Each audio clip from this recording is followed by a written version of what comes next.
So after rolling the piece out on a flat surface, if you look at the cane, the tube cane at eye level, ideally with a light source behind it, you should be able to see where the warping occurs. Quite often it's on one of these ends or both of these ends. If it's on one of the ends, then you want to mark that end so that when you cut this down to size, you will not use this area here. On this piece of cane, this end was more warped than that end. So I'm marking that. So when I split this out, there'll be some markings on, on this end, and then when I cut it to size lengthwise, I'll know not to use that. So cane has certain imperfections in it that we want to avoid. One of them is a place where a branch has grown out, and that's what we see here in this piece. The grain here is like what you get in a knot in a piece of wood. It's very hard. So splitting a section out that includes this branch will not make a good piece of cane. You don't want to use that. So mark it out like I have on this piece with a Sharpie, and mark the whole axis there so that you will not use that piece. Okay, I'm going to show you how I split cane and how I select cane for processing. This method I learned from Randall Fusco, who has made this wonderful radius gauge for sizing the canes. The first thing you need to do, since a lot of cane dealers don't separate cane by diameter, you need to have a template like this. You can get this in an art supply store or in an office supply store that has various diameters. This one is metric.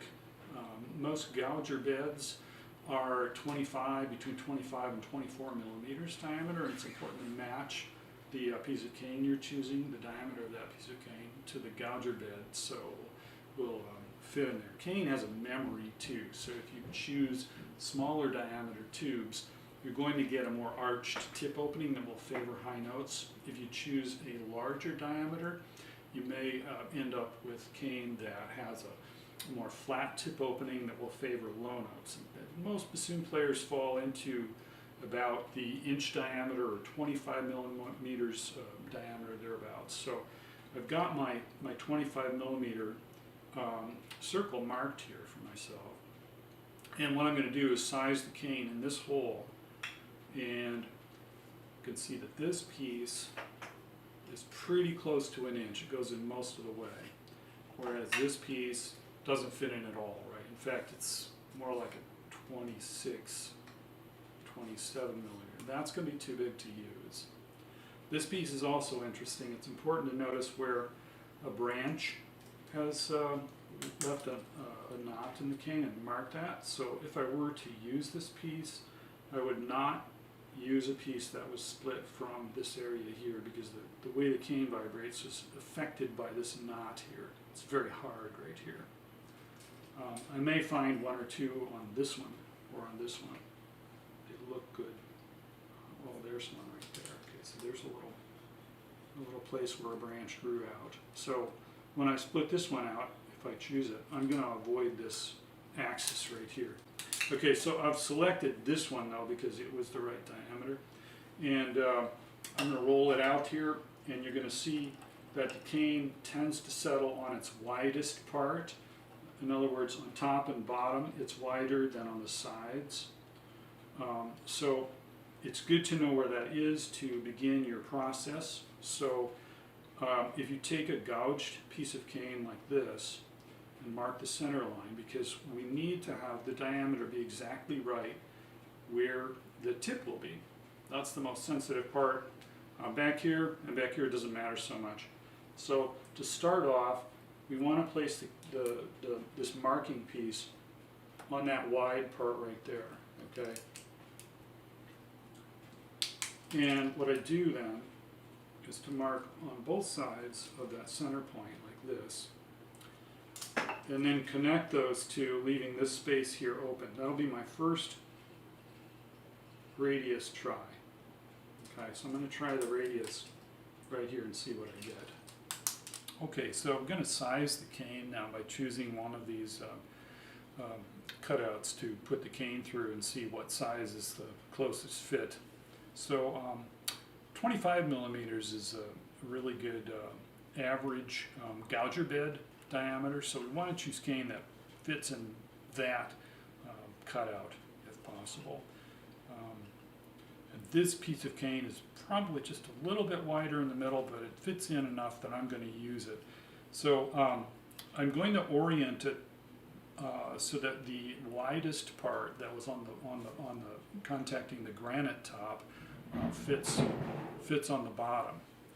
Okay, so we're going to do that. And then the next thing I want to do is take the Sharpie and I'm going to mark the 4 compass points on there. So the best way to do that is to hold it right at the edge like this and mark there, and there. Now, if I split this way, you will get a piece of cane that the gouge of which looks like a hockey stick. So it'll be kind of long and then it'll have a curve on the end. It's not symmetrical. And we want symmetry in our reed making. So the way to fix that is to rotate 45 degrees like this and then mark the proper spot and do a split. So I'm just going to mark one quadrant so I don't confuse myself and make a split there. So that'll be my first split. Okay, so now we're going to split this piece out that I marked. And I don't like to use a cane splitter because I may not use all 4 pieces I split out. And if I were splitting a smaller diameter tube, I may only get 3 pieces out of it. So if my splitter has 4 blades, that limits my choices somewhat. So I like to use something really heavy to cut this out with because the cane is very stiff and thick. And if you use something heavy, you won't need to run it all the way down on the table and perhaps damage your countertop or what have you. So a little cleaver like this works beautifully. Notice I'm not putting it across, halfway across. I'm just contacting one part of the diameter. And then just any sort of hammer, like that. And if I face it this way, you can see where I'm splitting it down. And you can see the split has gone all the way down. So I don't need to go any farther and I can take this out. Next I'll find the other mark I put in there and do the same thing and the piece should come out. So there's our first piece. The next thing we need to do is find where the straightest part of this piece is. So putting it on your granite countertop or a plate of glass is a really good way to see if there's a little rock between the 4 corners on a piece this long. That's not terrible. You're not going to use this whole piece, probably 120 millimeter length. It's probably only going to be about this long. So it will probably end up being pretty straight. The thing I also want to check is the diameter again. And so you can use your template here to choose again that proper diameter and see again if you look straight through like this, see if there's any light shining under the cane when you do this. I think I'll just say I think this piece fits in there perfectly. So this is definitely a usable piece.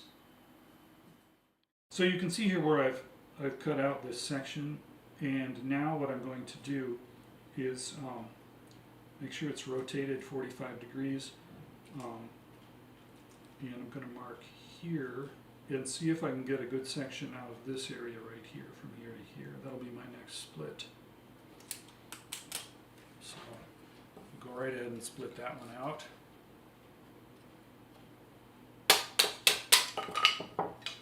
And the same thing here. I'm gonna rock this on the table to see whether I've got a straight piece.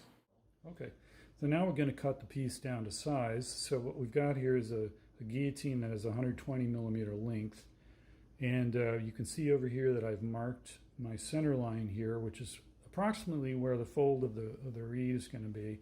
And also I've marked out where the most warped part of each section is, so I'm going to be sure to cut that part out. So I just feed it into the guillotine like this, fit it in the guide, and then chop like that. And then we've got our 120 millimeter piece.